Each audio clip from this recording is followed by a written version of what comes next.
Welcome back to the channel. This is going to be a short video on how to actually strategize. तुम्हें life में अगर सफल होना है किसी भी चीज़ में, यू नीड अ स्ट्रेटेजी. अगर तुम सिर्फ आज की बेसिस पे काम कर रहे हो, ट्रस्ट मी, तुम इतने ज़्यादा ठोकर खाओगे. मैं अपनी लाइफ में देख चुका हूँ. I had no strategy whatsoever. जीवन जहाँ पे लेके जा रहा है, इमोशंस जहाँ पे लेके जा रहे हैं, वहाँ पर मैं चल रहा हूँ. जैसे लाइफ मुझे एंट्रोपी के झटके आ रहे हैं, वैसे मैं जा रहा हूँ. If you want to succeed in anything, be it relationship, be it life, be it business, जब से मैंने ये फॉर्मूला यूज़ करना शुरू किया है, life changed. So this is how you should actually strategise. जब भी तुम कोई किसी चीज़ को लेकर स्ट्रेटजी बनाने वाले हो, स्ट्रेटजी के 3 कंपोनेंट होते हैं. पहला is task, second is leverage, third is emotional labour. और इसकी प्रायोरिटी वाइज 1, 2, 3 हम लोग करते हैं. And honestly most of the लोग सिर्फ 1 करते हैं. मैं भी करता था जब तक मैं कंप्लीट हेल्थ स्टेट में नहीं पहुंच गया. तुम्हें उल्टे से स्टार्ट करना है. You have to actually, you should put emotional labour first, then second leverage, then third should be the task. लेकिन हम क्या करते हैं, सबसे पहले टास्क कर लें जी, पूरा टास्क कर लें. Now what is exactly emotional labour? Emotional labour वो सारे इमोशनल डिसीजंस हैं जो तुम्हें उस जर्नी पर लेने पड़ेंगे. जैसे जब तुम यूपीएससी की अपनी स्टडी स्टार्ट कर रहे हो, नीट की, जेडब्ल्यू की, जब तुम वो बिजनेस स्टार्ट कर रहे हो, पहले ही उसका इमोशनल कॉस्ट ले आओ कि क्या क्या हो सकता है. मान लो तुम ट्रेडिंग स्टार्ट कर रहे हो. ट्रेडिंग में बहुत ऑफन तुमने सुना होगा, ट्रेडिंग पूरा का पूरा इमोशंस का गेम है, ह्यूमन इमोशंस का. कौन किस समय पे एग्जिट ले रहा है, क्या तुम स्टॉप लॉस में एग्जिट ले रहे हो, क्या तुम अपनी स्ट्रेटजी के हिसाब से चल रहे हो, क्या तुम उस पॉइंट तक होल्ड कर पा रहे हो जब तुम लॉस में हो. तुम्हें नंबर 1 पे लेना है इमोशनल लेबर. इमोशनल लेबर क्या चीज़ है? मतलब यार, अगर पूरी अक्रॉस सिविलाइजेशंस, अक्रॉस पूरा, जब से हम लोग जिंदा हैं, जब से इंसान जिंदा है, सिर्फ एक चीज़ तुम्हारे सक्सेस के बीच में खड़ा होकर आता रहा है, जो कि है इमोशंस. अब वो इमोशन को तुम कैसे डील करोगे? Could be via mentors. It specially helps जब कोई आपको बता देता है ऐसे कर लो, ये सही है, क्योंकि उसने आपसे ज़्यादा एक्सपीरियंस किया हुआ है, उसको आपसे ज़्यादा चीज़ें पता हैं.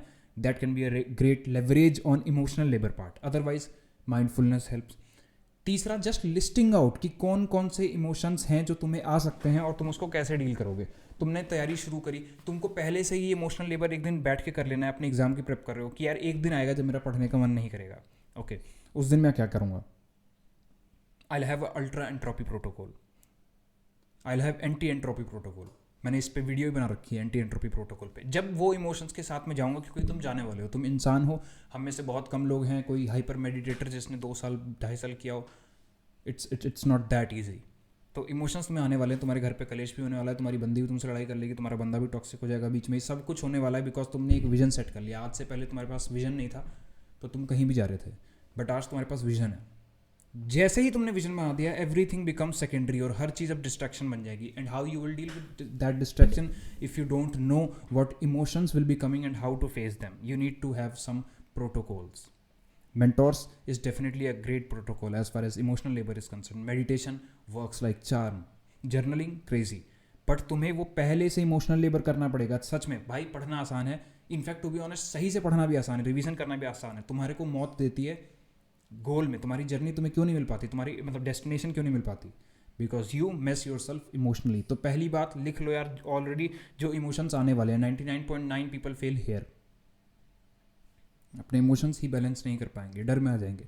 मैं डरा, मैं रैप की जर्नी पे निकला, मुझे पता ही नहीं था कि भाई एक दिन ऐसा भी आएगा कि लग सकता है मेरे तो कनेक्शंस नहीं है, नेटवर्क नहीं है, then how I will be able to do. और फिर मैं नेगेटिव हो गया और फिर मैं डरों में आ गया. और ये सारी चीज़ें मैंने अपने ऑनलाइन ई कॉमर्स बिजनेस में हटाया और अब यूट्यूब पे हटाने की कोशिश करता हूँ. एंड देन तब से चीज़ें ग्रेट हैं. Then second is leverage. Leverage क्या होता है? लेवरेज वो होता है जहाँ पर तुम लिटरली बहुत कम इनपुट पे बहुत ज़्यादा आउटपुट निकाल रहे हो. That is called leverage. जैसे इमोशनल लेबर में भी एक लेवरेज क्या है कि बहुत कम इनपुट में मैंने बहुत तगड़ा आउटपुट निकाल लिया. Mentors, clarity, mentorship sessions, videos like this. बहुत कम इनपुट, बेरली तुम्हारा 10 मिनट लगेगा, बट तुम्हें लिटरली जीवन को स्ट्रेटेजाइज करना आ गया. अगर तुम इस मेथड से करने वाले हो, तुम जरा आउटपुट देखो कितना जाएगा. Leverage, having great people around you, having great ideas. तो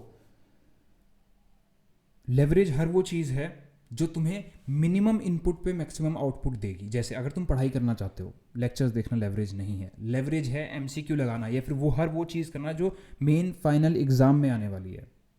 लेक्चर हर कोई देखेगा. People want revise, people want solve MCQs, people want solve the problems, people want give mock test in a examination simulation manner. Leverage वहाँ पर है. Leverage है studying from the best teachers. तुम physics की किताब से पढ़ सकते हो, बट एक इंसान जो तुम्हें समझाता है और वो अपनी फील्ड का बेस्ट है, दैट हिट्स डिफरेंट. एक इंसान जिसने बिजनेस स्टैब्लिश किया हुआ है वो तुम बता रहा है, दैट हिट्स डिफरेंट. एक इंसान जो लाइफ पे जानता है, कुछ चीज़ें उसने लाइफ में देखी हैं, हेल्थ फेज में गया है, फिर बाहर निकला है, वो कुछ जानता है, and that is a leverage. Leverage के और भी बहुत तरीके हैं. जैसे लेट्स सपोज तुम कोई बोरिंग टास्क कर रहे हो जहाँ पे तुम्हें सिर्फ राइट करना है, you can literally use chat GPT for that. A good leverage. AI is a good leverage. तुम पहले देखो, अब मिड जर्नी आ चुका है, पहले तुम हाथ से बनाते, कहीं भी डायग्राम्स बनाते, ये बनाते, वो बनाते. In fact I use leverage in thumbnails. Boring task that you don't want to do, input कितना है, barely it took my like some amount, and thumbnail बन जाते हैं AI से. क्या दिक्कत है? अब मैं अपने आप, मुझे पता नहीं भाई मैं फोटो कैसे खींचूँ, HD में कैसे लाऊँ, उसका फेशियल एक्सप्रेशन कैसे बनाऊँ, अच्छा भी नहीं लगता कई बार, तो मुझे बहुत ज़्यादा लाइक फेक करना. So anyway, this is leverage. Small input, maximum output. तुम्हें वो सारे काम ढूंढने हैं जिसका इनपुट तो स्मॉल है लेकिन आउटपुट मैक्सिमम है. That is your resources for the exam. तुम्हारी बेस्ट बुक जो हो सकती है. लेवरेज बहुत बढ़िया ये भी है. ओके, अगर तुम रिलेशनशिप में चाह रहे हो, start with the great partner जो ऑलरेडी लाइफ में अच्छा कर रहा है, जो लाइफ में खुश है. That is a leverage. Honestly, small input, best output. तुम्हें लग रहा होगा यार ये तो भाई प्यार कहाँ है, ये तो आप स्ट्रेटजी बना रहे हो, तो आप मैनिपुलेशन कर रहे हो, तुम्हें लग सकता है. But honestly the secret to have great relationships is start with a great partner who seems mentally stable, जिसको इमोशनल बाउट्स ऑफ रेज नहीं आते, जिसको मैनिपुलेशन नहीं होता, जो अपनी लाइफ में पॉजिटिव है. That is a leverage. Simply तुम जाके एक ऐसे इंसान को चुन सकते हो जो डिप्रेस है. अगर तुम्हें बहुत ज़्यादा है कि भाई करो करो करो, ठीक है, भला करो, you will eventually be depressed. ठीक है, क्योंकि एक इंसान, चलो डिप्रेशन से तो फिर आदमी बाहर आता है, सबकी फेज में आएगा. तुम इवेंचुअली बहुत अचीवर से भी प्यार कर लो, वो भी डिप्रेस हो सकता है. बट द थिंग इज, अगर तुमने बाय डिफॉल्ट ही एक नेगेटिव आदमी से प्यार कर लिया, गए, you are on the wrong side of leverage. अब कितना भी इनपुट दे दो, आउटपुट इतना सा आएगा क्योंकि वो इंसान तुम्हारी समझेगा ही नहीं. And that is also have clarity on relationships. अगर कोई इंसान तुम्हारी कॉन्स्टेंटली नहीं सुन रहा है, तुम अपने एंड पे सारे एथिक्स लगा चुके हो, सारी स्पिरिचुअलिटी लगा चुके हो, सारी अच्छी बातें लगा चुके हो, सारी पॉजिटिविटी लगा चुके हो, फिर भी अगर तुम्हें दिक्कत हो रही है, छोड़ो उस इंसान को. तुम एक ऐसे कुएं से पानी निकालने की सोच रहे हो जिसमें है ही नहीं कुछ, ये फिर पॉल्यूटेड पानी है, टॉक्सिक पानी है, मत करो. Now comes the last part, task, जिस पे हम सारे लोग सबसे ज़्यादा फोकस करते हैं. भाई लेक्चर लगा लें कितनी जल्दी, भाई बिजनेस खड़ा कर रहे हैं तो प्रोडक्ट बना ले कितनी जल्दी.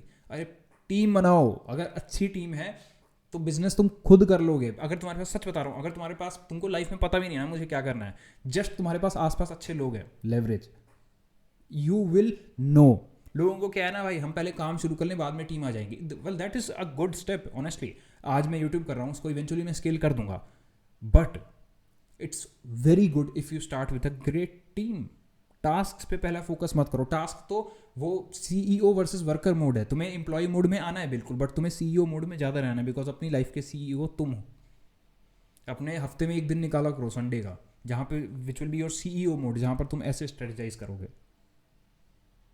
Task should be given lowest importance in this hierarchy, and to be honest most important as well, because सारा तुमने स्ट्रेटेजाइज कर लिया. अगर टास्क ही नहीं किया तो तुम फिजिकल रेल्म में अचीव ही नहीं कर पाओगे, बिकॉज टास्क से ही सब कुछ होना था. टास्क भले ही लास्ट में आता है, but it is the essential part. इसके बिना भी सब कुछ अधूरा है. So this is how you should strategize anything, and hopefully you love this video. Thank you for watching. Channel को सब्सक्राइब करो अगर ऐसे लाइफ चेंजिंग आइडियाज तुम्हें पसंद है. Also if you are completely stuck in life, मत रहो. अगर तुम लूप अराउंड कर रहे हो अपने इश्यूज़ में, इमोशनल इश्यूज़ में, तुम्हें लाइफ का नहीं पता, डिसिप्लिन नहीं आ रहा, कंसिस्टेंसी नहीं आ रही, एडिक्शन में पड़े हुए हो, bad habit, self sabotage, toxic relationships, खुद का ही नहीं पता लग रहा, माइंड बॉडी सॉल इंटीग्रेटेड नहीं है, ट्रस्ट मी, लेवरेज लो. ये सारी चीज़ें तुम 30, 35, 40 की उम्र में सीख जाओगे. आँख एक दिन खुलती ही है. मैं चाहता हूँ तुम्हारी समय पे खुले, ताकि तुम अपने जीवन को उस तरीके से जी पाओ जैसे जीना चाहते हो. नीचे इंटरेक्शन कॉल के रिव्यूज़ भी अटैच्ड हैं, seek that. So many people can't be wrong. Thank you for watching.